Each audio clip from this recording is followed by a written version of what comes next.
and the MSME customer.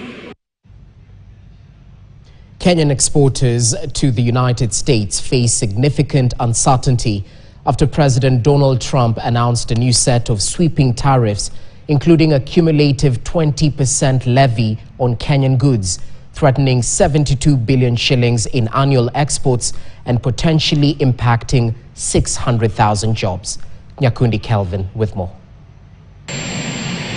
President Donald Trump swung into action and slapped Kenya with a 10% reciprocal tariff on Kenyan exports to America, introducing a new tiered tariff system.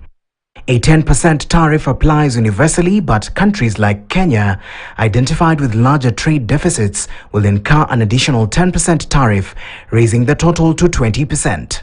While this move impacts all exports, products under the African Growth and Opportunity Act (AGOA), of which Kenya is a beneficiary, are expected to be most affected. In a statement by the Ministry of Investments, Trade and Industry released earlier today, the new tariff presents opportunities for Kenya. It says, and I quote, "With other textile exporting countries facing much higher tariffs, Kenya could position itself as an alternative sourcing hub for US buyers, presenting an opportunity for local textile production and value addition. The supply chains adjustments will be necessary, such as expanding production to meet new demand. This will require investment in infrastructure and technology."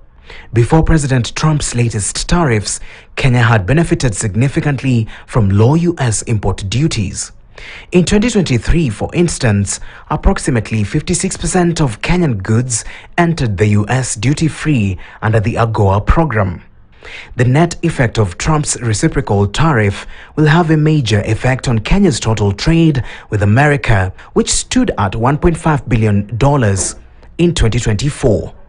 Kenya exported goods worth 95.3 billion shillings to the US in 2024, down 17.5% from 2023. Most of these exports were apparel, coffee, and tea.